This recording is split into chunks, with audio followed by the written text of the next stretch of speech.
I found that nothing in life is worthwhile unless you take risks. Nothing.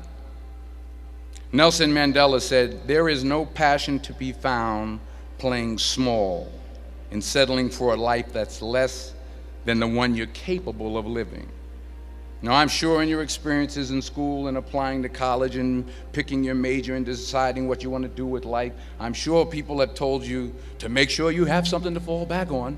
Make sure you got something to fall back on, honey. But I never understood that concept, having something to fall back on. If I'm going to fall, I don't want to fall back on anything except my faith. I want to fall forward. I figure at least this way I'll see what I'm going to hit. Fall forward. This is what I mean. Reggie Jackson struck out 2,600 times in his career, the most in the history of baseball. But you don't hear about the strikeouts. People remember the home runs. Fall forward. Thomas Edison conducted 1,000 failed experiments. Did you know that? I didn't know that. Because the 1,001st was the light bulb. Fall forward. Every failed experiment is one step closer to success. You've got to take risks, and I'm sure you've probably heard that before, but I want to talk to you about why that's so important. I got 3 reasons, and then you can pick up your iPhones. First, you will fail at some point in your life. Accept it. You will lose. You will embarrass yourself. You will suck at something. There's no doubt about it. And I know that's probably not a traditional message for a graduation ceremony, but hey, I'm telling you, embrace it, because it's inevitable. And I should know. In the acting business, you fail all the time. Early on in my career, I auditioned for a part in a Broadway musical. Perfect role for me, I thought, except for the fact that I can't sing. So I'm in the wings, I'm about to go on stage, but the guy in front of me, he's singing like Pavarotti. He's just, and he's just going on and on and on, and I'm just shrinking, I'm getting smaller and smaller. So they say, "Oh, thank you very much, and you'll be hearing from us." So I come out with my little sheet music, and it was Just My Imagination by the Temptations. That's what I came up with. So I hand it to the accompanist, and she looks at it and looks at me and looks out at the director and was like, "All right." So I start, I'm going to sing. I'm like, "It's just my imagination once again, and they're coming away with me." And I'm not saying anything, so I'm thinking I'm getting better. So I start getting into it. It was just my imagination. Running. They say, "Oh, yeah, thank you very much, Mr. Washington. Thank you." So I assumed I didn't get the job. But the next part of the audition, he called me back. The next part of the audition is the acting part of the audition. So I'm like, hey, okay, maybe I can't sing, but I know I can act. So they pair me with this guy, and again, I didn't know about musical theater. And musical theater is big, so they can reach everyone all the way in the back of the stadium. And I'm more from a realistic, naturalistic kind of acting where you actually talk to the person next to you. So I don't know what my line was. My line was, "Well, hand me the cup." And his line was, "Well, I will hand you the cup, my dear. The cup will be there to be handed to you." I said, "Oh, okay." "Well, should I give you the cup back?" "Oh, yes, you should give it back to me, because you know that is my cup and it should be given back to me." I didn't get the job. But here's the thing. I didn't quit. I didn't fall back. I walked out of there to prepare for the next audition, and the next audition, and the next audition. I prayed. I prayed. And I prayed. But I continued to fail and fail and fail. But it didn't matter, because you know what? There's an old saying, you hang around the barbershop long enough, sooner or later you're going to get a haircut. So you will catch a break, and I did catch a break. Last year, I did a play called Fences on Broadway. Someone talked about it. Won the Tony Award.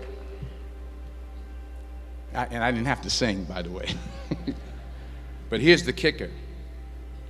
It was at the Court Theater. It was at the same theater that I failed that first audition 30 years prior. The point is, and I'll pick up the pace, the point is, every graduate here today has the training and the talent to succeed. But do you have the guts to fail? Here's my second point about failure. If you don't fail, you're not even trying.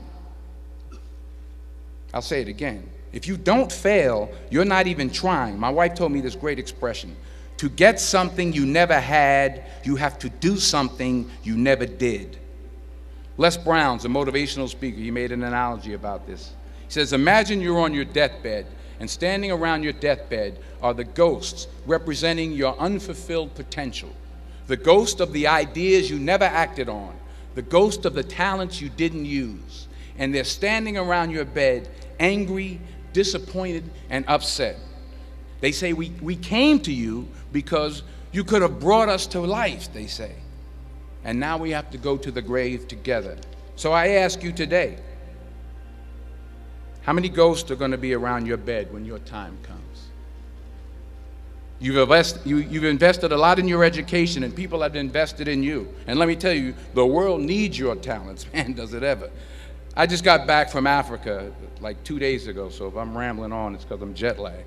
I just got back from South Africa. It's a beautiful country, but there are places there with terrible poverty that need help. And Africa is just the tip of the iceberg. The Middle East needs your help. Japan needs your help. Alabama needs your help. Tennessee needs your help. Louisiana needs your help. Philadelphia needs your help. The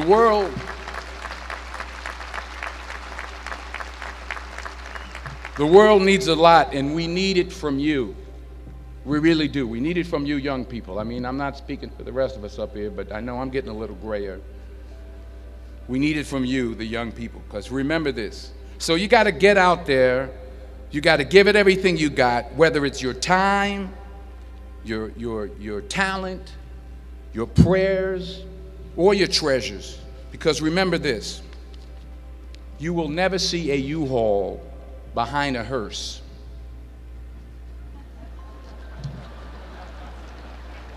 I'll say it again. You will never see a U-Haul behind a hearse. You can't take it with you. The Egyptians tried it, and all they got was robbed. So the question is, what are you going to do with what you have? I'm not talking about how much you have. Some of you are business majors. Some of you are theologians, nurses, sociologists. Some of you have money. Some of you have patience. Some of you have kindness. Some of you have love. Some of you have the gift of long suffering. Whatever it is, whatever your gift is, what are you going to do with what you have?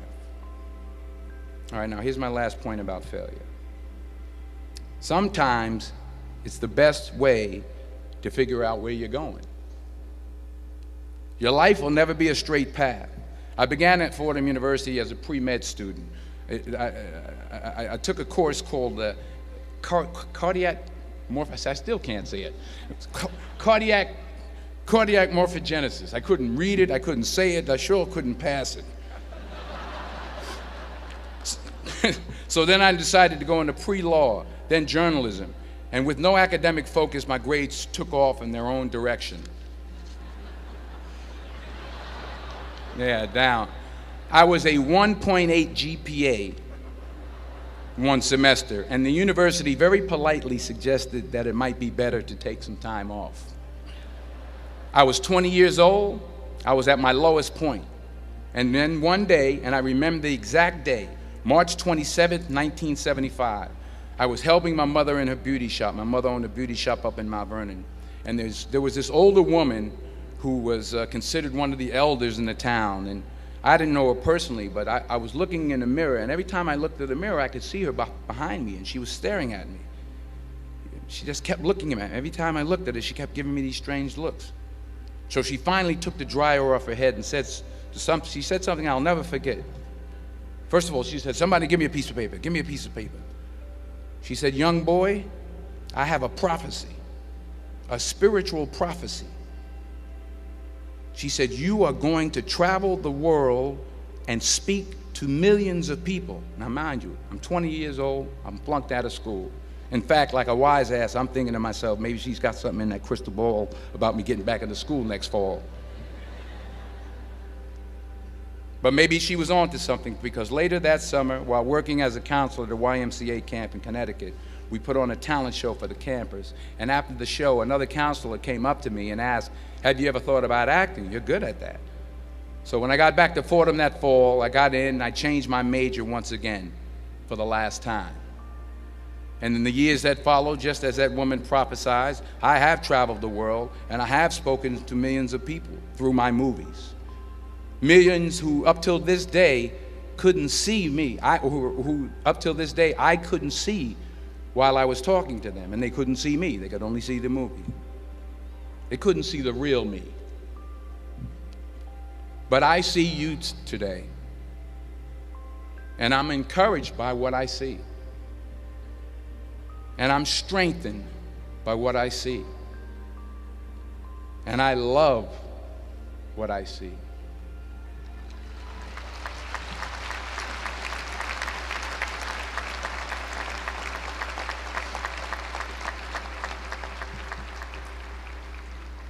One more page, and I'll shut up.